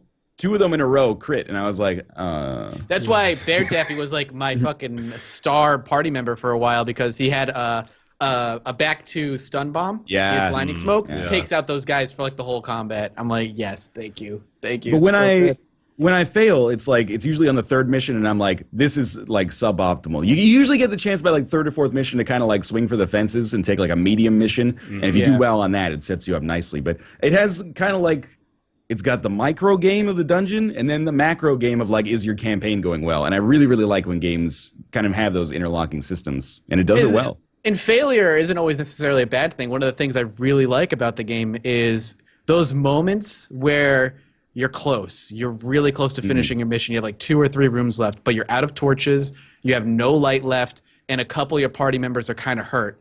Do you push forward and try to finish it off? Because in the darkness, enemies hit harder, they crit harder, they can surprise you, but you also get more gold, more experience, and all those other things. Or do you abandon the mission, take what you've gained so far and cash in, and then go back a second time?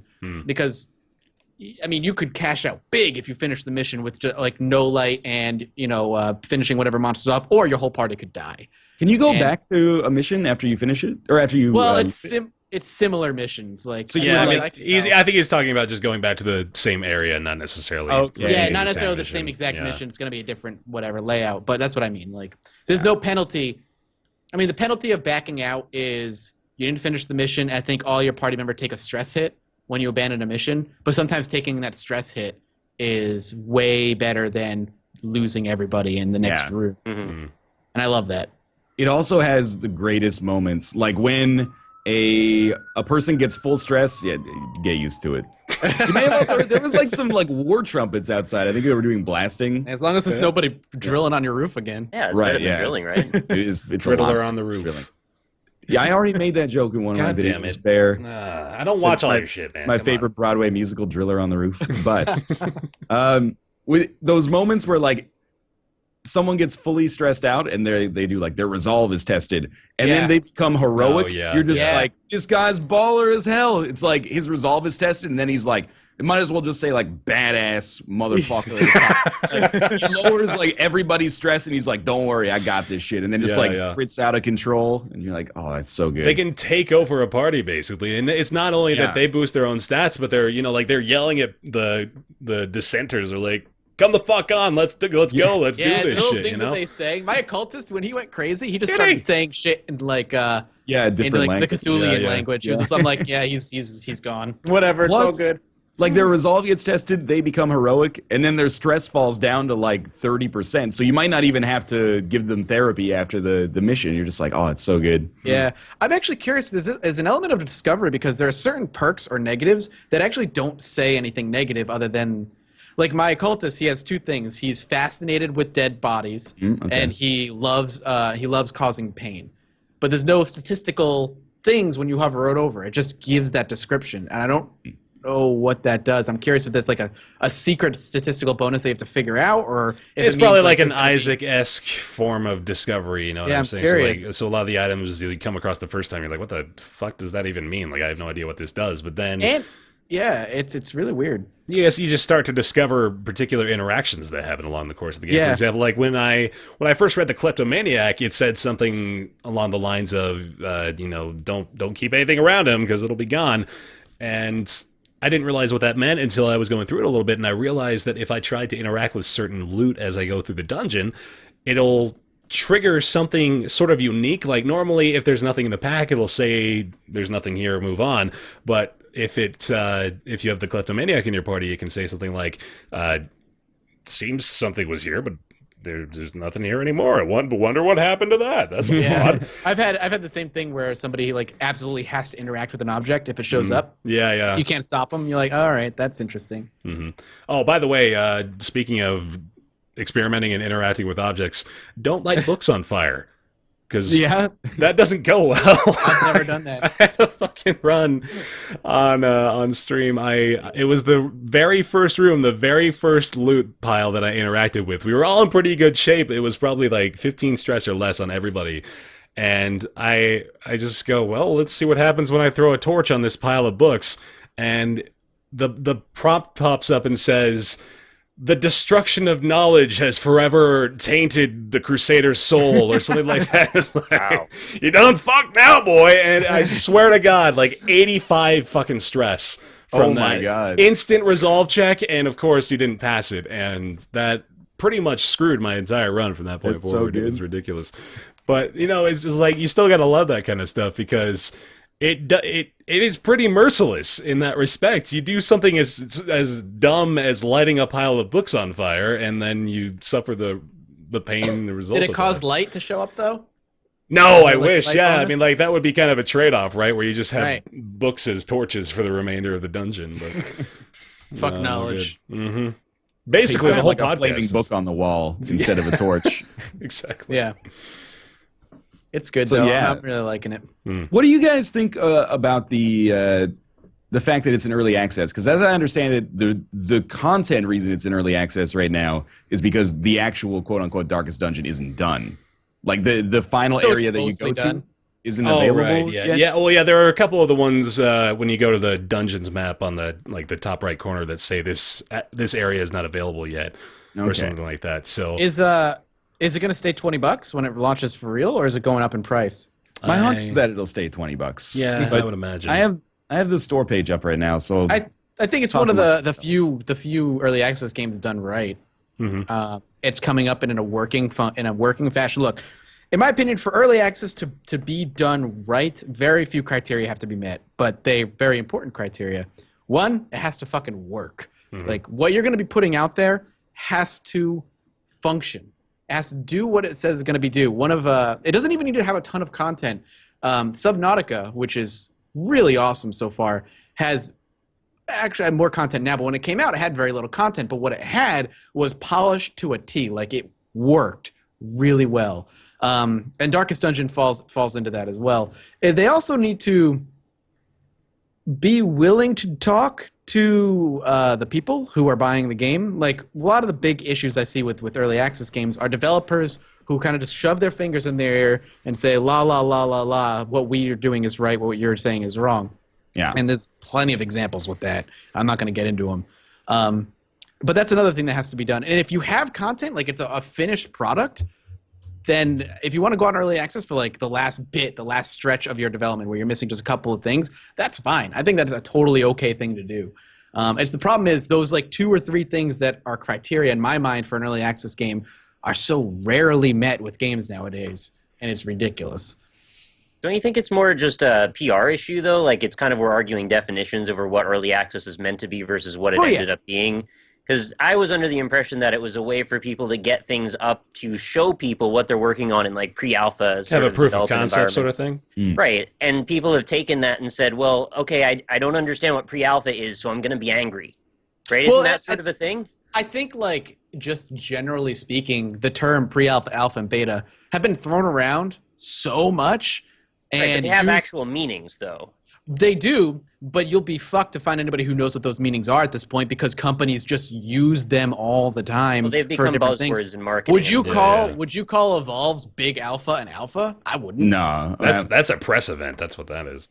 You also have stuff like Prison Architect, which has been an alpha for literally 2 years, but is super playable, and it's basically it's not feature complete. Yeah, but they're adding like polish and features basically, but it's super playable. And then you have other alphas like no, Prison Architect's still an alpha. No, I mean like what you're describing is what beta should be. Oh I'm agreeing basically, but bringing up these examples that are like, you know, alpha for one game is way different than alpha for another game. Is basically what I'm getting at, and you know, sometimes final release for a game is way different than final release for another game.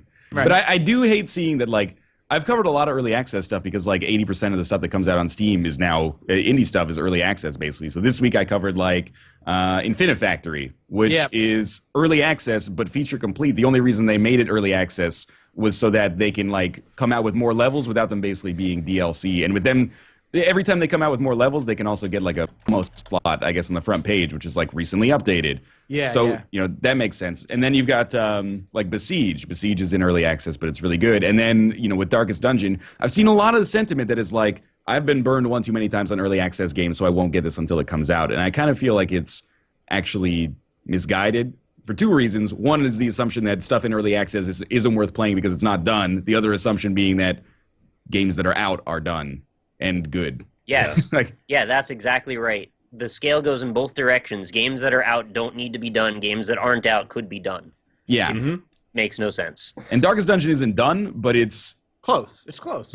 And it doesn't matter. Like, it's really good. Fun. Yeah, exactly. I hate seeing comments that are like, yeah, like you said, that early access have been burned too many times, I don't want to buy it. I mean, people can be pretty easily dismissive of it just based on that label alone. Because early access is a fucking mess. There's no doubt about it. But you're going to have to trust that there are games out there that deserve your attention, early access or not. And I think there's a lot of games that have done it right. And like you said, Infinifactory, Darkest Dungeon, Kerbal Space Program, those are all just really good. Prison Architect, all really good examples of doing it right. Yeah.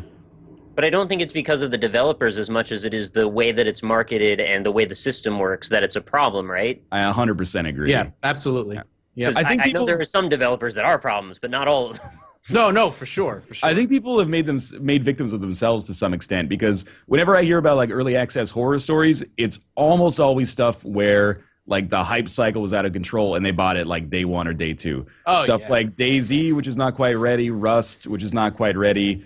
A lot, not to be dismissive of an entire genre, but a lot of that early access survival stuff, especially the multiplayer aspect of it. There's no doubt about it. They're selling on promises, and that's all. Exactly. So I feel like when people say like they've written off early access, I take that as like they've been burned, but it's not. You should write off early access from like one company, and you should always be a little. You should educate yourself and like inform yourself about the decision before you buy it, rather than just buying based on hype. But there's been a lot of stuff. I guess Starbound is another one that probably for most people falls into the maybe a little bit of buyer's remorse category, even though it's what was all that right. other one? Oh man, what was that one that got Cube World? Oh my god. Oh yeah. That's not even on Steam though. No, but that's another idea of being released in an alpha state when it wasn't ready, and then just being burned because the developer just didn't develop anymore after he made. I remember that. Oh man, I remember having a hard time buying it because so many people were buying that game, and yeah, I remember. Oh my god, it was ridiculous. The hype behind it was insane, and the developer was like, "All right," like he just didn't do anything after that. It was nuts. I mean, it comes down to them slapping that giant disclaimer in the early access portion on the store page as well. When you're talking about Steam things in particular, they try to make it very clear. They say this does not represent the finished product. There are going to be problems. There are going to be bugs and issues. Like, it will happen. Expect it.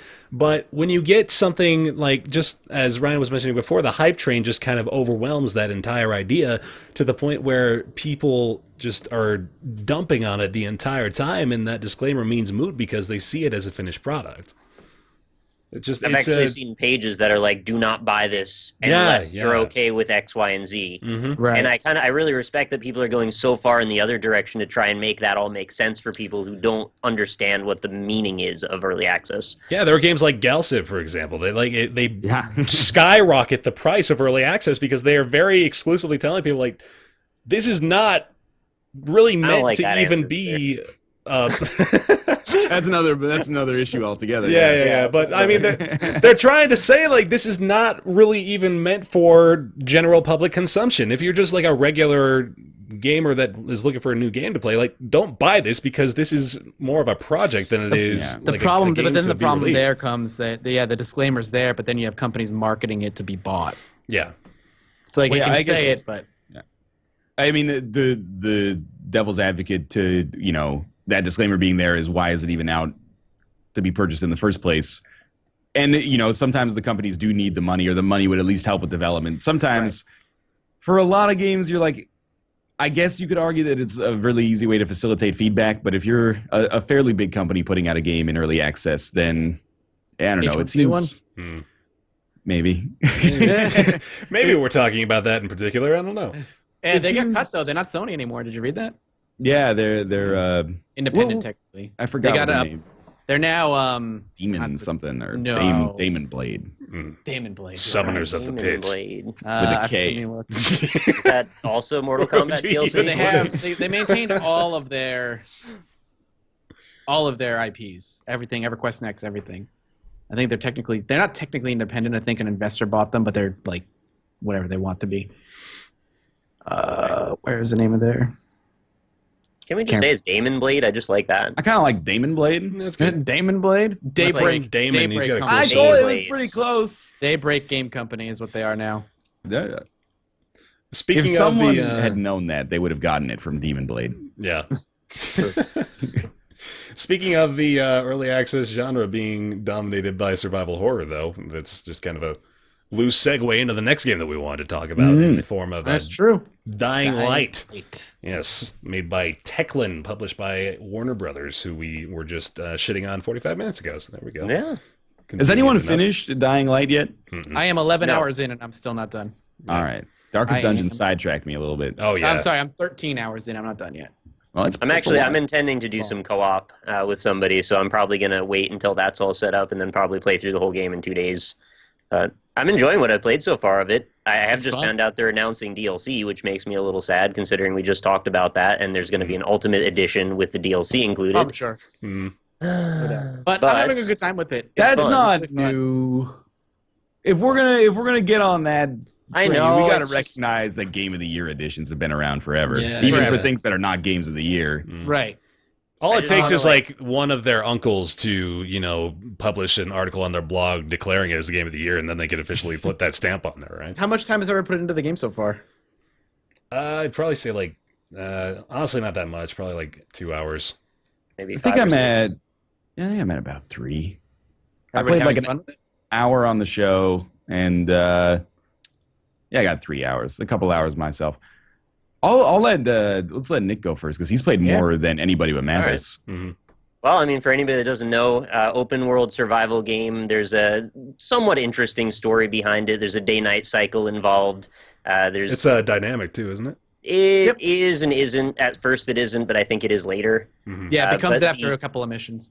The day to night is the biggest transition ever. It goes from like pretty passive, just regular old zombies that don't really do much of anything to basically the tyrant from Resident Evil chasing you through the city.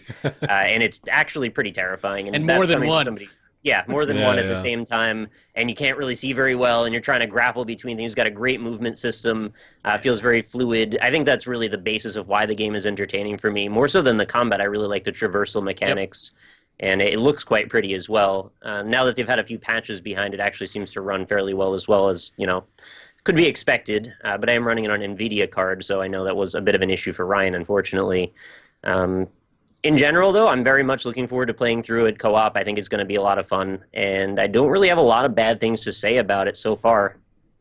I like it too, but it was funny to me that we have almost exactly the opposite things to talk about in terms of like positives or negatives. Because I'm running it on AMD card, and it runs terribly. And I was looking through like an R Games thread, and I think it was of the IGN review, because IGN just gave it an 8.5. And I don't necessarily think that's wrong. I think that game is a lot better than I actually thought it would be. I'm enjoying it more than I thought I would, at least. But one of the things they brought up was like bad optimization on PC. And the thread is split like 50-50. 50% of people are like, I've got an old NVIDIA card and it runs way better than it should. And then the other 50% are like, I have a newish AMD card and it runs like shit. Yeah. And I have a newish AMD card and it runs like shit. Apparently, I don't know if this has been patched out, but apparently it also, in terms of the processor, only uses one core and just like basically overloads that core. And really? I have an AMD processor. Oh, no, that's not true. I have an Intel processor. Anyway, my AMD video card is a 7950, which is a few years old at this point, but it still does have 3 gigs of internal memory and runs everything else pretty much fine. And Dying Light, even with the view distance cranked down, runs not very well. But I'm not that worried about that.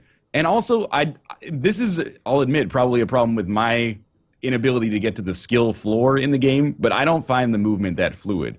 On the ground, I do, but when I'm actually like climbing stuff and jumping roof to roof, I fall and like miss my handholds, and then like, especially if someone's like, their door is locked and I have to find an alternate route to get in, I'm just like, that could take me like half an hour. I think the problem is readability. I think eventually you kind of learn the language of what the game expects you to touch and interact with. Yeah. And once you make that jump, it's a lot easier, I think. I was the same way early on in the game. I was like, this feels like it could be cool. And now, 13 hours into the game, I'm really smooth traversal. Like I can leap and jump and land on things and be totally okay with it because I've just kind of learned it.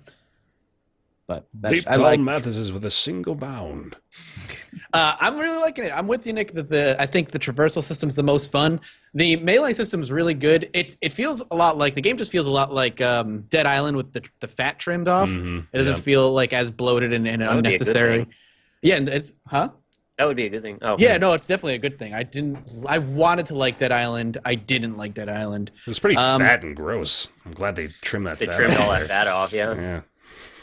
I actually haven't played Dead Island, or Riptide, except for like 10 minutes of PAX, which whatever. I don't know if I played the game or the game played me during that session, but like I find myself kind of liking it. I will say I wish that the zombies die a little faster. I'm sure you probably get better weapons later, but to get weapons and perks that make you level up too, yeah. To like have to bash a zombie in the head like 7 times to kill it sometimes, depending on whether or not you get that like wound RNG or like the percentage chance for that to happen. I sometimes, especially like if a blunt weapon breaks, I'm like, this is bullshit. Like I break my blunt weapon and then the zombie falls to the ground and I bash it in the head with the broken, it's a piece of wood, but it's broken. And it's like, no, it doesn't do any damage anymore. It doesn't do any damage anymore. It doesn't do any damage anymore. So you're like, your kick becomes more potent. And like, I like that though, because in the beginning of the game, you really do feel like you're this kind of underpowered dude in the city where you have to make these decisions. Do I fight or do I flight? And then later on, you do feel that power come with better weapons and better skills where once I might have looked at a pack of 5 or 6 zombies like, fuck that, I'm not dealing with that. And now I can wade in there and take them all out almost no problem. And that progression feels nice. I like that aspect of the game a lot. And I did run a lot early on in the game, but now, for the most part, I'll fight if I have the time to do so. Do you think it's viable to play as a mostly just run character? Like, just don't really engage in combat? Because a lot of the missions are get to from point A to point B, I'd say yeah. I'd say that's very viable. The only couple of missions where they've forced me to fight, they've given me a gun. So that's a thing, yeah. I didn't know if we wanted to talk about that, but there's stuff like that later on. Yeah, well, I mean, one of the early side quests is find me a gun that you can get in the tower. Yeah, but you can miss it. Yeah, that's true. Spoilers, you can get a gun. Oh my God. Oh well. But A zombie video game with a gun? I was gonna say, like, that just seems like the most bizarre Well, thing. From a marketing Concept perspective, is I kind of got the immaculate. impression they wanted to market it as like this is a melee run-based. It still thing. really is, because once you're out in the open with the gun, like again, the times they forced me to fight, it was indoors and it was against living people with other guns for the most part. Right. When you have it outside and you shoot the gun outside, that is a dangerous thing to do because it attracts a lot of the fast zombies, even during the daytime. The zombies that can climb and jump like you can, and it brings a lot of noise and it brings a lot of attention. So you typically don't want to. The only other time they forced me to fight, it was melee style and an arena style kind of thing. But they took all of your weapons away anyway, so you're forced to fight with what they give you. So I think that the game, you can definitely play it as a run and jump kind of thing, and I like that a lot. So, Yo, the sound mechanic that attracts zombies is cool, but the opening cutscene makes no fucking sense. When the bandits come and they find you and they're like, let's fucking murder him and take all his shit. And then you pull out a gun and they're like, whoa, buddy. Whoa. You shoot that thing, you're going to attract a bunch of zombies. It's like, what do you... Whoa, just kill me. Sorry. Like, yeah.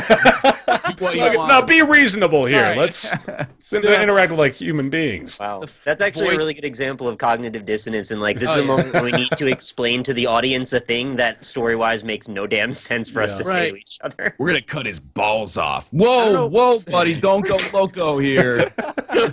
Put that self-defense firearm away.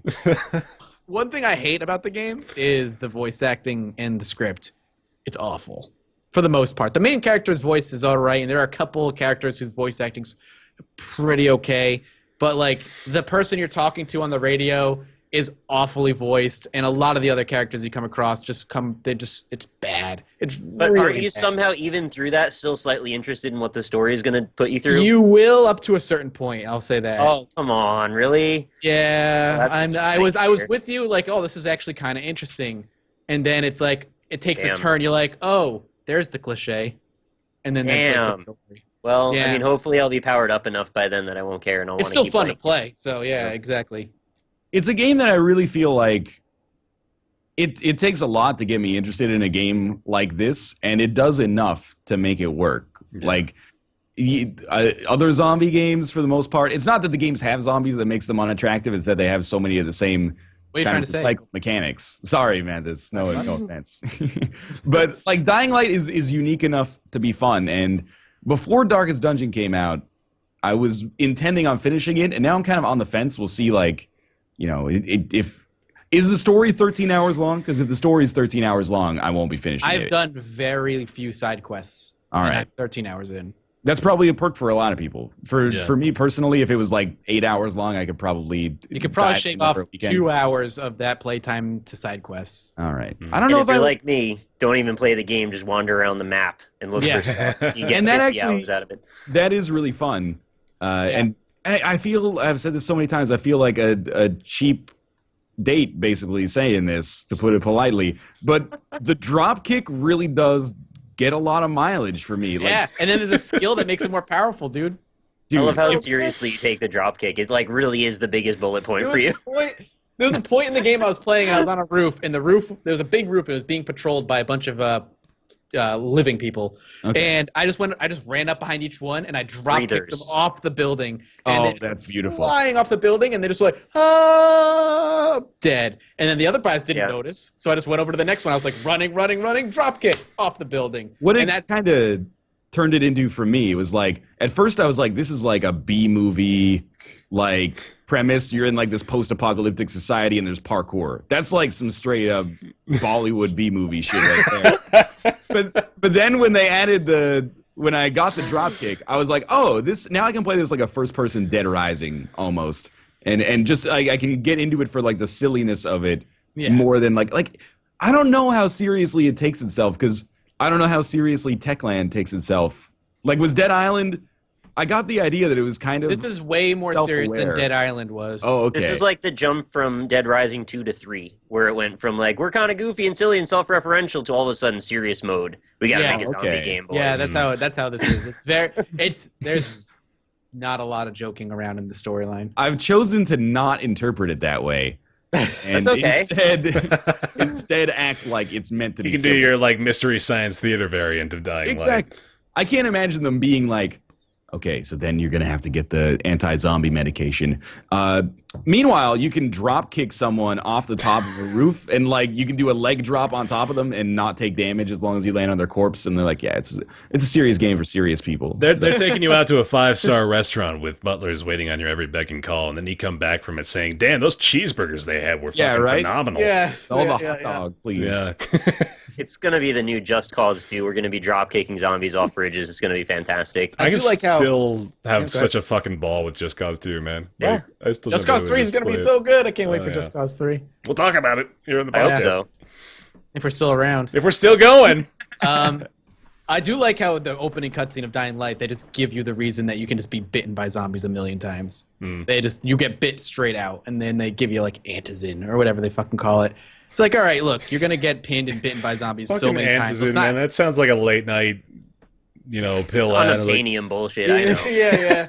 Oh, take your antizin for your toe fungus. Make Have sure anybody you get that in tried there. the multiplayer aspect of Dying Light yet? Nick and I played it. Not the like. Not I meant the adversarial. competitive. I meant the competitive. No. Oh, no. Anybody? Really? The co-op No. works fine.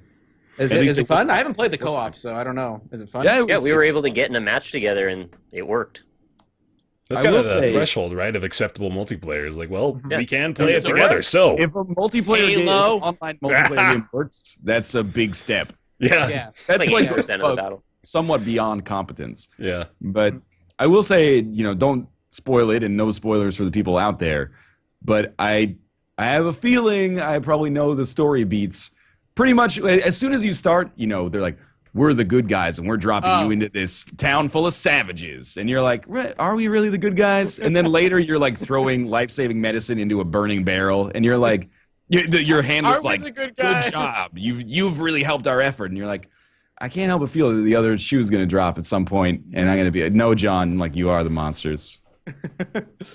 I won't say anything, but Good. the multiplayer I don't say when it works, but when you get a fair match is really fun. Because Really? a lot of the time you'll load in and then the player like forgot that they left it on, which has happened to me multiple times. They forgot they left like to be like invaded because it's invasion style like Dark Souls. Yeah, When it turns to night, you can be invaded by other players who take on the roles of these super zombies. They have like Spider-Man like abilities that they can like tentacle from building to building. It's crazy. Shot really web. crazy. Nice. Yeah, it's crazy. So you can evade these people, but the first thing is you'll jump in and then a player will be like, oh fuck, and they'll just drop immediately. That happens a lot. A lot of the other things that can happen is you can jump into a game and it's you versus like 2 or 3 survivors. You're not going to win, period. Because the survivors have this ability, they just flash their UV light on you and it stops you from doing anything but running away because they just drains your energy.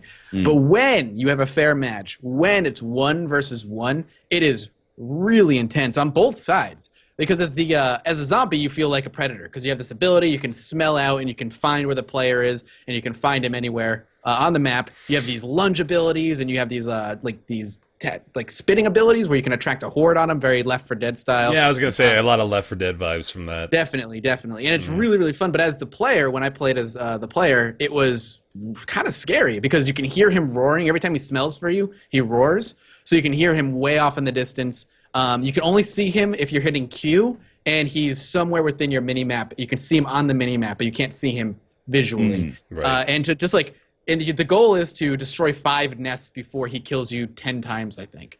And where you could be sitting there beating on the nest, and just to be jumped on by him is a very heart-wrenching experience.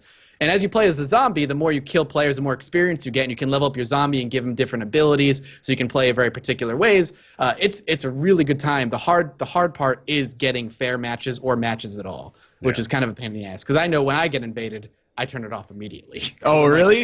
You're that guy. Yeah, because I did it once. Yeah, I did it once for a video, but trying to progress, because I'm Let's playing it, so trying to get through the story, the matches can take 15 to 20 minutes.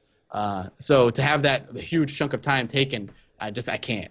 So You can make it single player, like on the. that's what I do. screen. I drop Okay. out and then I drop it to single player immediately. So to sum up, the biggest problem with Be a Zombie mode is being able to find a match, and also whenever you join Mathas, he quits. I dropped. So immediately, I'm like, fuck this shit. I'm out. I will say to kind of like neutralize a little bit of our earlier negativity about this kind of stuff. Good on Techland for making the Be a Zombie mode default for all purchasers, where previously it was supposed to be for pre-orders only. Mm-hmm. Yeah, that's really good. It's a good move. A good time. Yeah, it's definitely a good move. It's a fun game. Imagine how hard it would be to find a match if it was for pre-orders only. Yeah, I don't even multiplayer matchmaking. That's going to be the next gated content, man. You just wait. God, I don't want to. No, please don't do it. So, Dying Light overall, not bad. Yeah, Better than I thought it would be. I think Same. a lot of people will really like it. Me too. I had pretty high expectations. I think it pretty much lived up to them. So, So I think it's time to bring in what I suppose is going to be our closing segment that we thought of literally 5 minutes before we started. Oh yeah, And then, every... oh, you're so excited now. I really am. I think this is going to be great. Every podcast, Nick is going to go select from his myriad of wacky, wonderful PlayStation 2 games, and we're gonna or have maybe some fun. other systems eventually. Maybe, yeah, right? whatever we can Who knows? find, and maybe even. Oh my God, can we open this up as a possibility right now? Sega Saturn. Send Nick weird shit.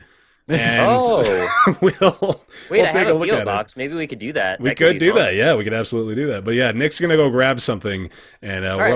all gonna try the best we can with no knowledge of Forefront. This is the first time we're gonna be seeing this live here. And I for don't those of even know what you, it is yet.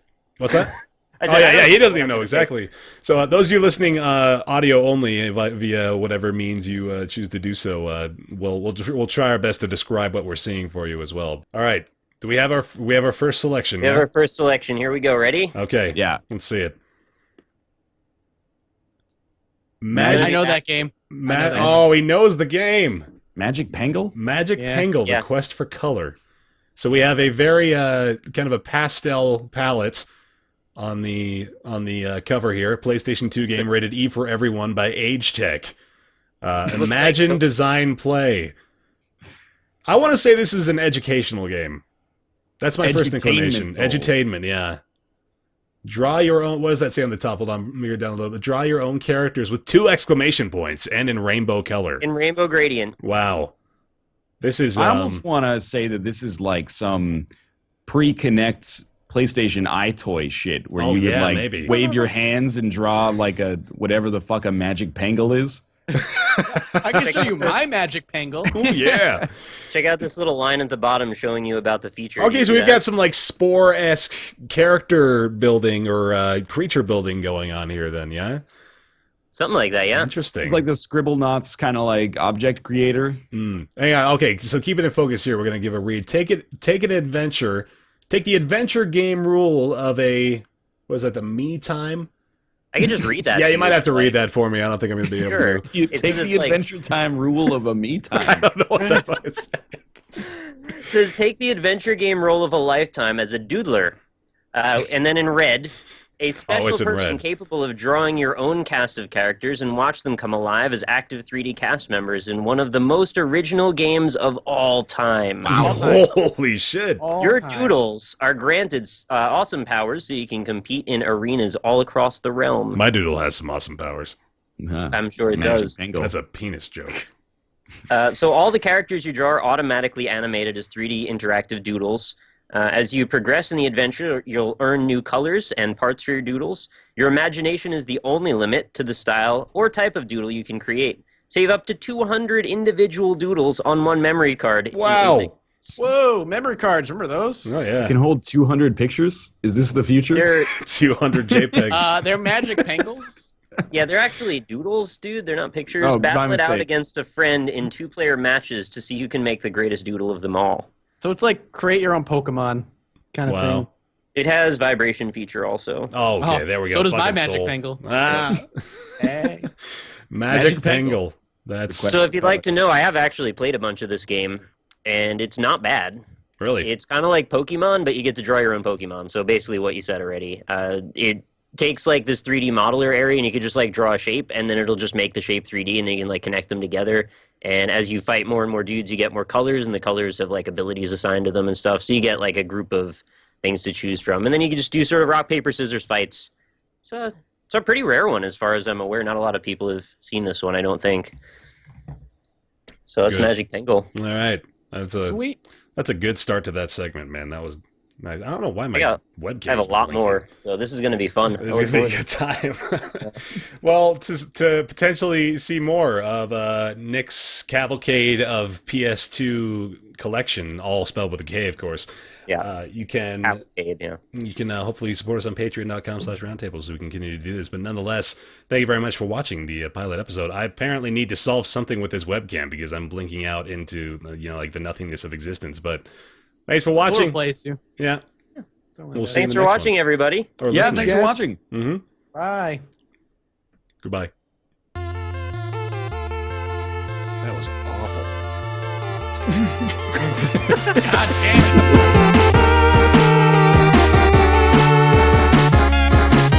This podcast is entirely supported by you, the listener. To consider supporting us as well as seeing the ways in which you can become a part of the show, visit patreon.com/roundtable.